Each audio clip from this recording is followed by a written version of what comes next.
In dating, I think it's very appropriate and necessary for women to have a roster. Sometimes when a man is not chasing you or pursuing you, it has nothing to do with how amazing you are. Where can you find a Prince Charming? Like, where do you find all the good men at? Where do you find all the good men at?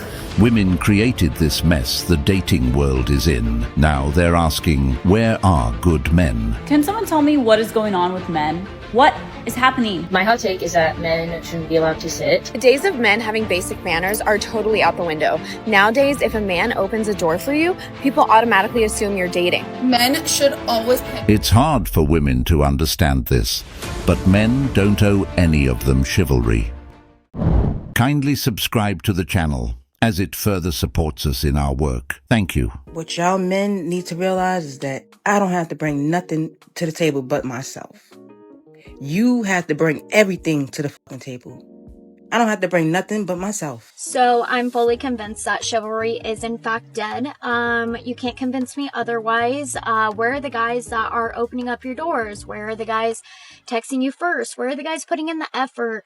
Where are the guys that are asking you out on dates before they're asking to come over and hang out? Where's the effort? Honestly, what happened to dating? Like, I don't get it.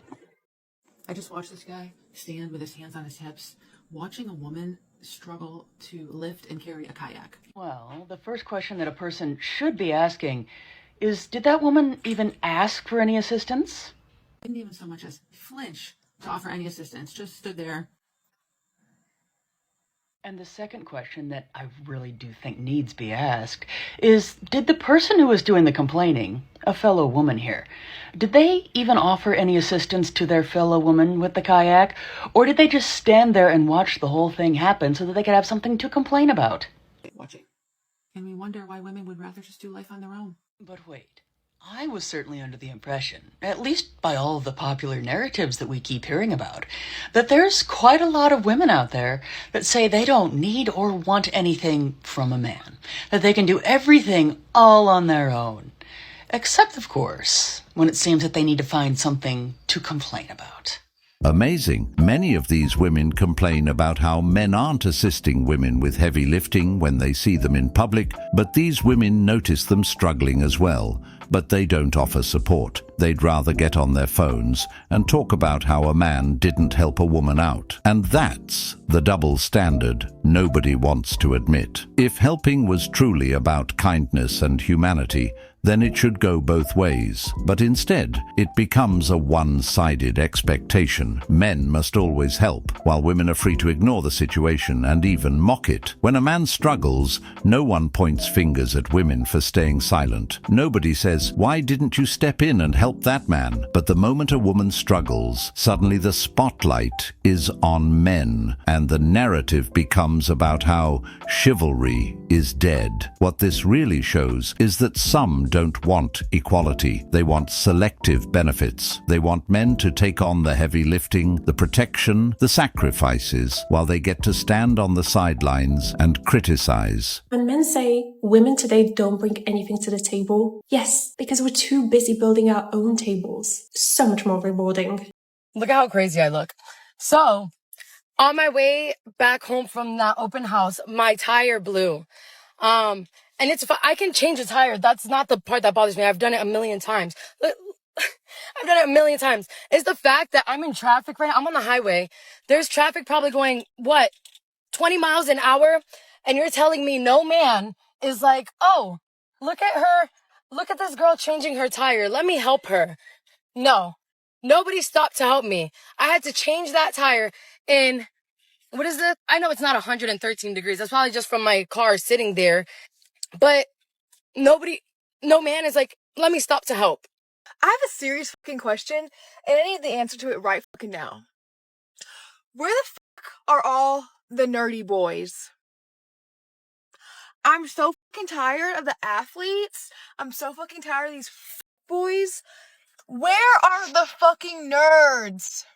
Ah! It's like, I just want to change this. I just want to change a nerdy guy's life, bro. I just want to change his life forever. That's so fucking hard. Why can't I not find a nerdy man? I want a nerdy man. I want a nerdy man that knows random fucking shit in the least mansplaining way. I want to change this nerd's life and make him obsessed with me. Is that so hard to fucking ask? Is that so fucking hard to ask? Where the fuck are the nerds? You know what? At this point, I think even the nerdy man is good. This woman seems kind of unhinged. The thing is, when women suddenly start asking for a nerdy man, it's usually not because they truly value him for who he is. It's because they couldn't lock down any of the players they were chasing. Let's be real, the nerdy guy wasn't even on their radar when they were younger and surrounded by options. He was invisible. But now that the so-called high-value men they wanted won't commit, suddenly the nerdy man looks like a safe backup plan. He becomes the last resort, not the first choice.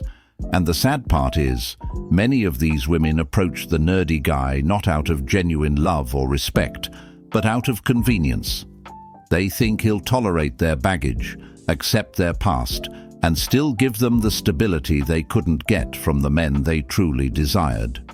In other words, he's the consolation prize they settle for when reality finally catches up to them. What are your thoughts on the following statement? Dating for women is like shopping, while dating for men is like a job interview that he's paying for. Yeah. Can you explain that? We feel like they're runner-ups and contestants. If women have an abundance of choices, would women ever enter an arrangement where they weren't knowingly in control? No. So if women are the choosers, how are men the leaders? Good question. How can men lead if it's by women's terms? I have no clue. Are men leading when they subject themselves to rejection at a woman's discretion? No. So then why do we say that men are leaders when women are in control? We want you guys to lead while we're still in control. Thank you for being honest. Ladies, let me remind you of something. You do not need a man. I hope at this point, and I think at this point, we're aware of that. Like, that's pretty obvious at this state in the game. You can want a partner. You can want a man. You can want that vision for your life. But what you cannot do is shrink yourself, lower your standards, and choose a man or try to be chosen by a man and force things to work just so you have a man or just so you have that partner or just so that you feel wanted or needed or validated. If you are not choosing a partner based on your boundaries, your needs, what you need in a partner, what you need for your future, your vision for your life, you are consciously choosing that partner and building a life with them, you're better off alone. I disagree. Many of these women say, I don't need a man, but at the same time, they want a man. The problem is, all the things they're asking from a man are actually needs, not wants. Take care of them, protect them, provide for them. Those are needs, not luxuries. And they need those things either because they don't want to do them themselves or they simply can't. What makes it worse is the contradiction. They'll scream independence and say they don't rely on anyone, but in the next breath, they expect men to carry the load, financially, emotionally, and physically. That's not independence. That's selective dependence. They only want a man when it benefits them, but dismiss his value when it doesn't. The truth is, if you strip away those so-called wants, the entire list of what they're really looking for is a safety net, and a safety net is a need. But saying, I need a man, doesn't fit the image of being strong and empowered, so instead, they reframe it as a want, when in reality, their survival and comfort often hinge on it. I find that anytime I start liking someone or I get into any kind of relationship with a guy, I'm often gaslighted into thinking that I'm too high maintenance or I ask for too much. And it's never the case. Like, I feel like I'm not that high maintenance. All I ask for is to be bombarded with texts and calls every hour. I mean, that's not too much, right? I just need constant reassurance. I learned that about myself. Like, I need to be reassured. I need to be made a priority. Otherwise, I'm going to think that you don't actually like me and I'm probably going to leave. And then you'll never see me again. That's why I stay single.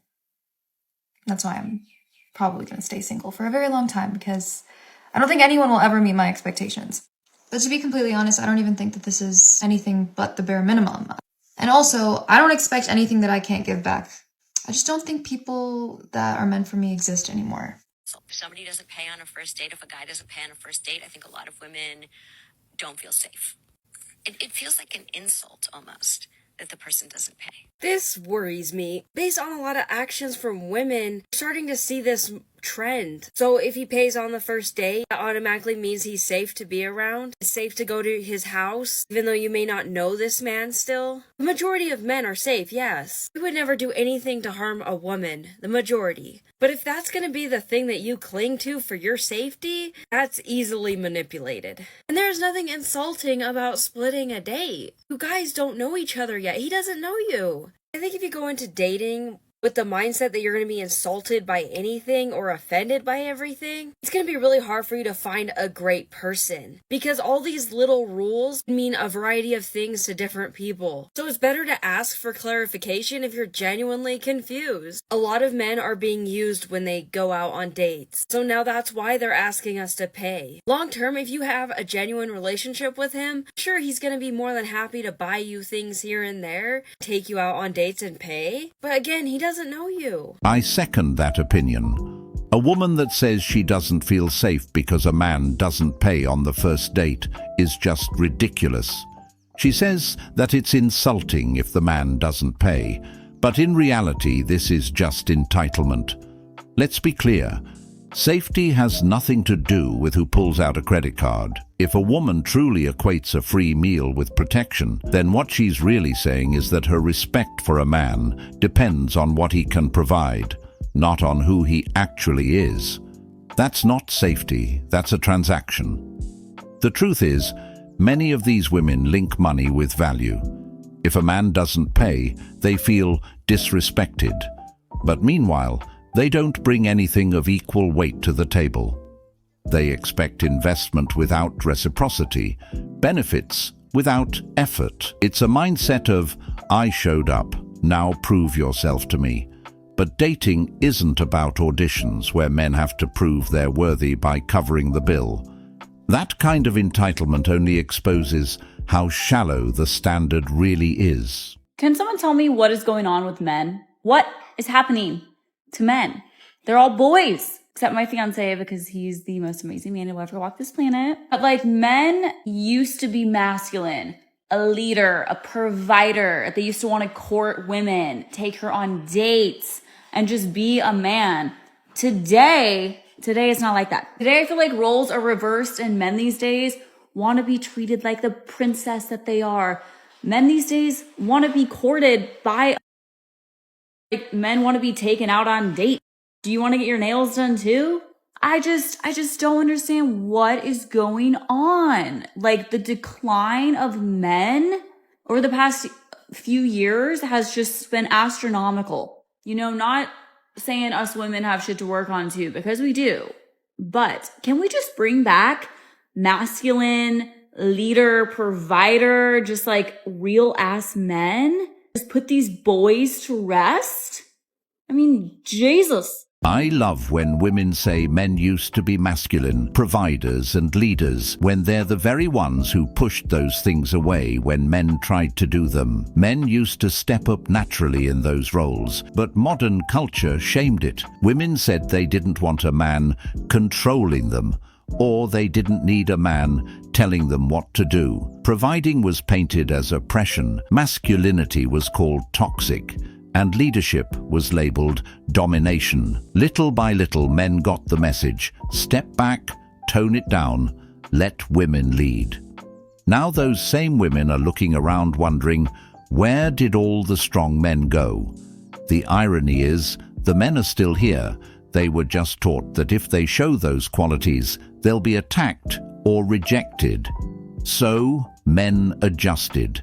They stopped trying, and now women are left longing for the very things they once tore down. The reality is this: you can't insult and dismantle traditional masculinity for decades, then complain when men no longer give it to you. I need to know, is there like any guys left that like believe in like opening the car door for a girl? Oh, absolutely there are, but that number is getting smaller and smaller by the day. And ladies, you have yourselves to thank for it. Because you see, for men, there's 3 possible outcomes for doing something like holding a door open for a woman.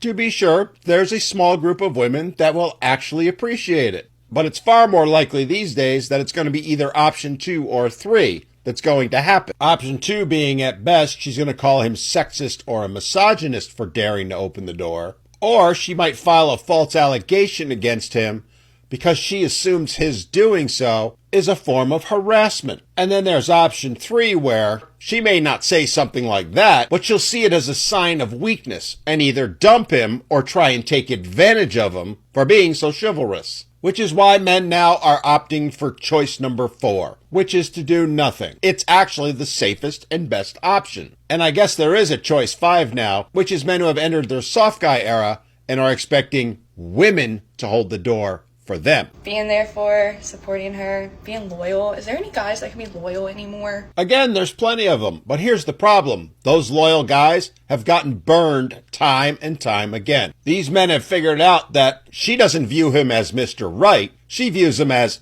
Mr. Right Now. These men have shown loyalty while getting none in return. They've been ghosted, tossed aside for somebody else, and treated like crap. So again, they've looked at the options and decided the best one is to walk away. Are any guys that just want the girl they are with and not multiple other girls? The answer is yes. In fact, that's the majority of men, which is the opposite of the majority of today's modern women, who stuck them in the friend zone while they were off trying to rack up as high a body count as they possibly can, only to realize that when they get tired of it, that loyal guy that they thought would be waiting for them has ridden off into the sunset. I need to know, is there any of y'all left? Because I cannot find them anywhere. And the reason you can't find them is because you stuck them in your friend zone. You decided they weren't good enough, at least not right now. You figured you'd park them off to the side, go out and look for that perfect Chad, and hey, if you can't find him, that loyal guy will be waiting. Well, I hate to break it to you, but he's not going to be waiting. While y'all think men are clueless to what's going on, we figured it out, and we're not going to play that silly little game anymore, because men are tired of that. They're tired of being friend-zoned, they're tired of being your backup plan, and they're tired of being used and tossed aside. Men didn't create this paradigm, women did. And men have decided they're not going to play this silly little game anymore. They've taken their ball and walked away. Imagine not wanting to be used, and women are actually complaining about it, because that's exactly what's happening these days when women complain about men not courting them or being chivalrous. What they're really saying is, why aren't men giving us free attention, free effort, and free resources anymore? They miss the days when men bent over backward, bought flowers, paid for every date, and went out of their way to impress them, all while asking for nothing in return. But here's the reality. Men got tired of being used. They realized that chivalry had turned into a one-way street. Courting wasn't about love anymore. It was about what women could extract from it. And when men stopped playing that game, women started to feel the absence. Not because they truly wanted partnership, but because they lost an easy advantage. The truth is, men aren't less romantic. They're just less willing to invest in people who don't value them. Modern women call it the death of chivalry.